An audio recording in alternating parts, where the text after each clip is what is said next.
Our last guest of the day is actually a New York fighter, and yet she has never come to our studio. Isn't that amazing? Let's ask her why. The great Amanda Serrano is here. There she is. Amanda, you're like a stone's throw away from the studio, and yet you never come here. Why is that? No, I was gonna go today. I really do want to go because I want to see all your beautiful toys and stuff like that. But I have fighters meeting a little later on today, and I've been busy. I'm training for a fight. So. Okay, fair enough. Fair enough. No hard feelings. I know you are very busy. And it's great that you're back in action next week. Even though we were hoping for the Katie fight, the Katie rematch, which is still right above my shoulder, right there. One of the greatest events that I've ever attended. I see it. And we were all looking forward to that. Could I ask what went into the decision to stay on this date alongside Jake, but obviously a new opponent, Stevie Morgan? Why did you decide that? Because obviously what happened in March, I didn't fight. So we needed a fight because it was going to be a year, a little over a year since my last fight, which was October 27th. So, going in there with Katie Taylor, I had to get that experience, get that actually the weight as well, because 140 obviously is bigger and a division that I don't feel really comfortable at. But we had to go in there before we get that Katie Taylor fight. Okay, so you say you're not really comfortable at 140. Why, if you're just going to take a fight, why take this fight at 140? Because we're working our way to the Katie Taylor fight. Stevie Morgan. I'm not taking my eye off of Stevie Morgan. She's a great fighter. She's a big girl. She weighs heavy. She's tall. She's 5'8". So, we're taking a risk going into that fight, but it's also a risk if I didn't take a fight at that weight, because now I get to test my endurance, test the power, test the weight in there with Stevie Morgan. So, it's a risk I'm taking, but greatness requires sacrifice. So I'm going in there against a heavy hitter, and we're gonna go and we're gonna see. I'm gonna test my 140, 138, July 20th. Is that what you're planning on weighing in at, around 138? Well, yeah, that's the contract weight. So I've been consistently for the last 3 weeks, 4 weeks. I've been at 137, 138, which is shocking. I did hire I flew down a nutritionist for the last 3 weeks, and he's been feeding me good. I feel good. I feel strong. So yeah, we've been working different stuff. I'm in one of the best shapes in a very long time. I feel good. I feel confident. Definitely different than the first fight with Katie and the first fight I had at 140. It was a different type of weight. I was eating a whole bunch of junk stuff that wasn't really gonna help me in my fight. Because I needed just to get up and weight. So I was eating so bad, and I didn't realize what you put in, your body puts out. And I'm realizing that now. So we're working with Elliot Griffins, and we're working this fight, and then we're gonna continue to work with him for the Katie Taylor fight. And just curious, when you say you were eating so bad, like how bad is it? Like, because when I think bad, I think like that, like McDonald's burgers. For real? And, you're eating burgers, really? and like cakes and cookies, and yeah, because I'm a natural featherweight. I'm really small. I made 114 at one time. I'm a naturally small girl, and you see me in person. Yeah. I'm a little girl. If I made 114, come on. And I actually lost it when I went from 140 to 114 in a matter, I think it was like 2 months or a couple of weeks. So I'm naturally a small girl. So for me to put up that weight, I had to eat like junk, and I was eating. It was fun. I was eating cakes and cookies, but I didn't feel good. I didn't feel the way I feel now. Like I felt sluggish. Actually, in the beginning of the camp, I did feel that way too. I felt slow. I felt sluggish, and I'm like, damn, why 140? But right now, as the weeks got on, I feel I'm in better shape. I feel fast. I feel strong. How much did you know about Stevie Morgan before this was offered to you? Nothing. I mean, I didn't know. I don't follow I don't follow boxing too much. I'm being honest. Like I watch the big fights, yeah, sometimes, but I don't. I'm not the type that sits down on social media on YouTube and watch fights, watch old fights, watch my opponent fights. I don't do that. So I didn't know anything of Stevie Morgan, but they did tell me her record and they told me her name was the Sledgehammer. So when I named the Sledgehammer, you're like, okay. And she took the fight really fast. So I'll say, okay, she's a tough girl. She's gonna come forward. 13 knockouts out of 14 fights. You know, that says something. That says she likes to fight and she has a punch. So I'm excited to see that. You know, I embrace that in fights. I love when fighters come to fight, and I'm excited to share the ring with Stevie Morgan. You know, this is her time, and she's gonna want to prove to the world that she belongs in there, and she's doing it against Amanda the Real Deal Serrano. So let's see. And then plus, she's a hometown fighter. She's from Tampa. I know she's gonna show up and show out in front of her fans, and you know, it's gonna be a good test for both of us that night. And just curious, like, are you the type of fighter now that you know the assignment, you know the opponent? Will you watch a lot on her, or will you just leave that to your coaches? No, I leave that to my coaches. Wow. I don't. You don't want to know. Yeah, You're I not don't. curious. You don't want to see her tendencies. No. No. No, you know what? Because I don't like to watch fights because when you go in there, they change.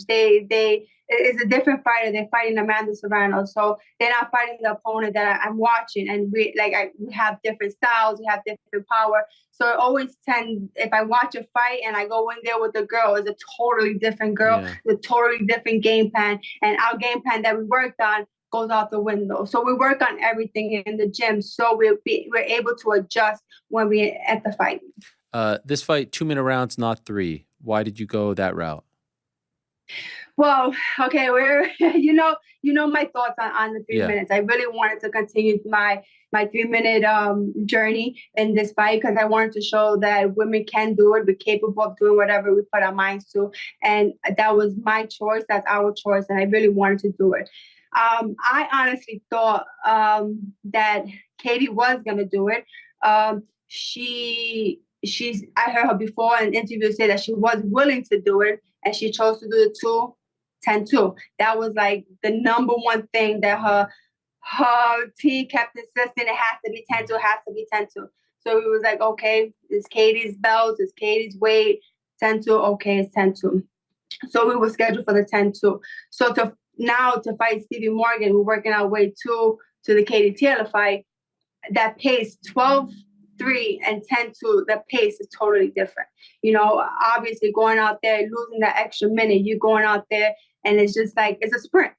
I believe 3:12 is a marathon and the 10-2 is a sprint. So you have the pace is completely different. So that's why we're working with Stevie Morgan this fight to work on that pace, leading us to the November 15th fight.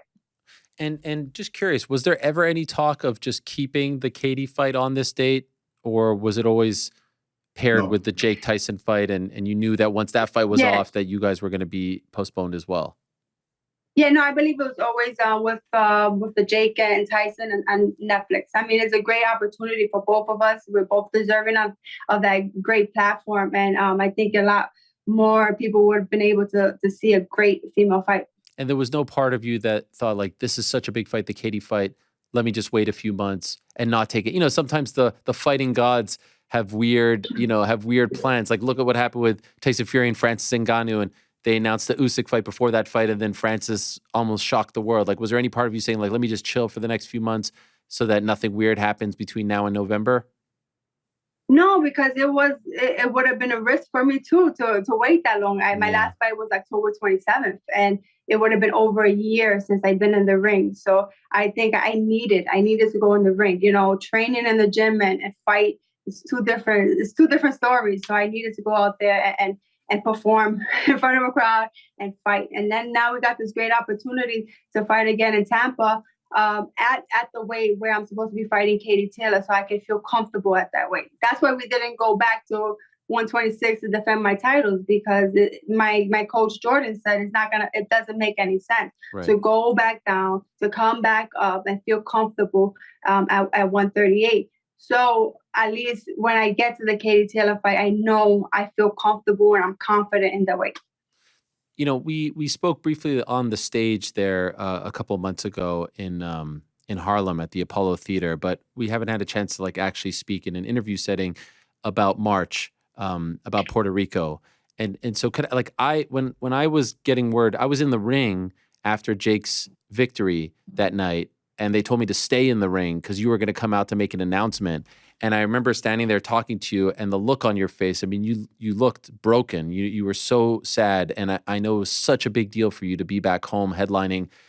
Can I ask, like, that night, did that feel like a nightmare? Did that, like, we don't see things like that before, and how did you get past it? How did you, like, the next day when you woke up and you thought about that night, how did you process it all? Unlike anything we've ever really seen, and I really felt for you, and it was so hard to see you in that moment. I mean, you were quivering, and to even come out and make that announcement, most people wouldn't do, and so I give you a lot of credit for that. And so I'm just wondering how you dealt with it all. Yeah, I was completely torn that night. It was very devastating for me. I came to the arena that night to fight. I was ready. I was willing to fight, but the doctor just called it off and said I wasn't capable of fighting. But meanwhile, I'm a fighter, so I would have went in there with one arm if I had to. But yeah, it was pretty devastating. You know, the fans, they understood. Some of them did, but they wanted to see their queen fight, which is understanding. But you know what? You live and learn. This is boxing. Look what happened to Tyson. Like Yeah. our fight was supposed to be this July 20th. Now moved over to November 15th. It sucked that it was the night of a couple of hours before going out. But it happens. You live and you learn. Now I know not to. Well, now for this next couple of fights, I don't need to make weight, so I don't need to go lose weight, Yeah. so I don't have to be sweating the night before. But yeah, like I said, you live and you learn, and just I I took everything. Everything happens for a reason. After that fight, we got this great opportunity with the Katie Taylor fight on Netflix. So I was like, everything happens for a reason. So I mean, I just suck it up, and I'm like, what? On to the next one. And is there any lesson that you can learn from that? It was like a product in your hair that got into your eye? Yeah, yeah. I'll be doing my own hair from now on. Damn. But see, like I was saying, like it was the day before the weigh-in. I did because with this everything was we had a lot of interviews to do. Then we had the press conference. We just had so much to do, and I scheduled my hair appointment later in the evening, but I still had to do a couple of things during the afternoon. So when I went back home, the girl was already there to do my hair. So we did my hair, and I still had to lose a couple of pounds, which is a normal what I normally do the day before the weigh-in, but I never do my hair and then go for a little run to lose the weight. So I did that. As soon as I finished doing my hair, I didn't let the hair set or dry, and I just went for a run. And I just started sweating, and I didn't realize it. But it was a chemical that went inside the eye that I was able to even taste it. I was like, oh, it tastes funny. But I'm not. I'm just going through the movement. I'm like, I'm going. And then the next morning, it wasn't as bad, but I felt it. I was like, okay. Then after the first weigh-in, the official weigh-in, I told Jordan, I said, I need to go to a pharmacy. And lucky from the hotel, if you were there, in the corner, there was a pharmacy, and I was there, and I had to get some eye drops, something, because my eye was really, really burning me. And then I put the eye drops in, and it burned the crap out of me. Like it burned and burned. I was like, oh my God. Jordan's like, oh, it's not supposed to burn. I said, I know it's not supposed to burn, but it's burning me. And then it just got worse and worse throughout the day. But I was like, I'm still gonna fight. I still want to fight. I still want to fight. So the day of the fight wasn't 100%, but it was better than it was the day before. So I was like, I'm gonna fight. I want to fight. I have to fight in front of my crowd. MVP did an amazing job promoting the fight. I was ready to go in there, and then the doctor just called it off. So that was like heartbreaking because I was just ready to throw some hands like I always do. What was the moment like when they were determining if you could do it and then ultimately said no? Like, did they put you through some kind of test that you couldn't pass? What happened? Yeah, the doctor obviously. My Spanish is up to par. Like I understand Spanish, but like if I'm speaking to someone about a subject that I know, so the doctor is speaking like Spanish, but like doctor Spanish. Yeah, yeah. So I really didn't understand. And he's doing tests, and then the president of the WBO was there as well, and then Jordan is there, and he speaks fluent Spanish. So what the doctor was saying and explaining, and while we're doing the test, and I was able to tell by his facial expression that something wasn't good with the like how I'm answering the questions, and he just like he's not happy with like my peripheral or something. He said some type of word there that even Jordan was like, "What word is that?" So and then I was just able to see his expression, and then Jordan was like a little upset and got he started crying, and I was like, oh shit. Then I started crying. I'm like, please don't tell me like I can't do it. Like, this is my time. This is my people. Please don't tell me. I want to fight. I want to fight. And then he was like, even the Paco Alcacer, the president of the WBO, he told Jordan, he said what he's saying, I can't sanction this fight because of the eye. Yeah, yeah. He said, so if you do approve, I'm not sanctioning the fight. And I'm like, what's happening? So it's the whole big thing. And then they decided, I don't think it's right for you to go out there. And then I just broke down, and it was just the horrible. It was a nightmare that night. It's horrible for me. But like I said, I grew stronger from that. You learn, and I'll be doing my own hair from now on. How long did it take for you to get over it? The sort of sadness of the moment.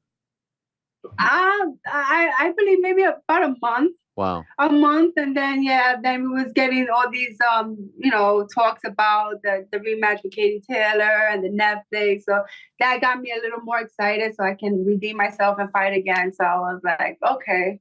So then it started getting a little better, and then Before it's all said and done, do you have to fight back in San Juan? Is that the plan? I mean, I would love to. My team, Nakisa and Jake Paul, they did promise me that. So I mean, and they live up to their promises. That's one thing with them. And they did. I mean, it's definitely a dream. I fought there multiple times, but to fight there as the unified champions, as the undisputed champion, it was something a little more special. Just curious, what means more to you, beating Katie Taylor or becoming the 140-pound champion? But isn't that all together in one? Yeah, but just curious, like what is the thing that you think about, right? I mean, obviously by beating her, you become that, but I'm wondering if just beating her, period, means more than the actual belts that come along. Honestly, I think beating her, because I believe I beat her the first fight. I think beating her, actually, when we was in talks for the rematch, I know Katie Taylor is a 2-division champion, 135, 140. Me, it wasn't. I really don't care. I already became undisputed. That was my dream. I became it, did it, done it. I can put it on the record book, but it wasn't. I don't care if I fight Katie Taylor for the belt. Like, it wasn't in my mind. Like, I said, okay, she's still on the champion 135. So I honestly thought we was gonna fight again at 135 where we fought the last time. But no, it was at 140. So but no, I would rather just fight her just to fight her. I don't care about the belts anymore. Like, to me, it doesn't matter. I've accomplished my goals. I'm a 7th-division world champion, first undisputed coming out of Puerto Rico. Those goals are already checked. Now it's different goals that I have. And do you feel like you have to fight Nina Mankey at some point because she was supposed to be your opponent that night, or are you moving past that? I don't. I'm moving. I guess I'm moving past that. I mean, I don't. Me, I don't want. I mean, I don't have to. But if the organization says I have to, I don't know. Okay. I fight who Jordan, my coach, tells me to fight. I go out there and I go to the gym and I train as hard as I can and I perform. And so on July 20th, you fight Stevie Morgan, who is fighting at home. Another opportunity for you to cement your status as one of the best in the world. And I do have to ask you before we go this weekend in Philadelphia, there's a fighter who's been calling you out a lot and saying your name a lot. Obviously, you know about Skye Nicholson. And she recently talked about, you fighting her and the opportunity and wanting to fight you and why maybe it won't happen. Are we ever going to see that fight? Do you have any interest in that fight? What could you tell us about this? When I asked you about her in the past, I think I get the sense you don't really want to talk about it. And so I acknowledge that, and I'm not trying to put you on the spot, but she recently spoke about you and she's fighting this weekend, so I thought it was appropriate to ask since she does hold that WBC title. Ariel, you know me too well Yeah. to get me out of character. No, but she, seriously. yeah. No, 15 years in this game. I've never done it and I won't do it. I don't do call outs. I don't talk bad down. I don't talk down to my opponents or about my opponents. 15 years in this sport. I am the highest paid female boxer in and out the ring. I've never done it before and I'm not going to do it now. And like I said before, it's up to Jordan Maldonado, my coach. He dictates who I fight when I fight. So it is what it is. But like I said, I am super excited for July 20th to fight again in Tampa, where I made my MVP debut. And I'm excited for that. The Tampa fans were truly amazing. We're going to have a great fight. You're going to have two bangers in there. Stevie Morgan, Amanda Serrano. I honestly believe someone might get knocked out this fight. Oh, in your fight? Hey, you got two bangers in there who love to fight. Stevie Morgan is fighting in front of her people. She wants to show out. She wants to prove that she belongs in this sport. She's the new name in female boxing. And I'm going in there to make a statement. And I think it's going to be a great night for the fans. You have me and Stevie. You have Jake and Mike Perry. Like, who doesn't want to tune into that? Not to mention Julio Cesar Chavez Jr., H2O Silv, and the other casting characters, Shadeja Green. So yeah, we have the whole MVP crew, Shadeja Green, H2O. I'm super excited to be part of this show. My fighter, Alexis Chaparro, Chop Chop, he's fighting there as well. So it's going to be just a great night of MVP boxing and boxing in general. And everybody just please tune in because you're gonna get your money's worth that night. Definitely. Looking forward to it. I look forward to seeing you out there as always. Thank you for the time, Amanda. Yes? Ariel, also, I'm super excited about Mel Bridges. Let's go, New York. Oh, yes. This is what I like to talk about. Oh, my God. Yes, I know. I heard you yesterday on the Knicks Fan TV. I mean, we're going to have a good year. Yes. So I can't wait. I'm looking forward to October and definitely November 15th as well. Oh, my gosh. Now you're just warming my heart. I mean, you showed up wearing the dress of my favorite athlete of all time, Patrick Ewing. Was that custom, by the way? Where do you get such a thing like that? No. I bought it in one of those stores. Really? Stores. Damn. Well, that was well done on your part. I'm trying to win you over to the Serrano team. I'm over. Peace and love. Yeah, I don't know. I don't believe it. You don't feel it? Excited. You don't feel it? Come on. I show you all the love. I call you under the greatest of all time, regardless of gender. One of the greatest of all time, period. 7-division champion. What more can I show you? What more can I do for you? Thank you. But I think we're gonna have a good season with the New York Knicks, and I'm excited. And I know you're a big New York Knicks fan, and I don't know who's the bigger, you or my brother, because you guys are two really big Knicks fans. So I love it. I love everything about it. Thank you so much. Thank you for bringing that up, and good luck in the final few days. And safe travels to Tampa, and we'll see you out there. Thank you, Amanda, as always. Thank you so much. And you definitely won me over. You're one of my favorite journalists. Thank you. I appreciate that so much. Thank you. All the best. Have a good one. There she is, the great Amanda Serrano. Amanda, the real deal Serrano. What do you think about that, Frank? One of her favorite journalists. Thanks for watching. We appreciate it very much. Hey, if you like this video, give us the old thumbs up. Subscribe as well. You could get many more of these videos on the channel, so please do that. We would love you forever if you did so.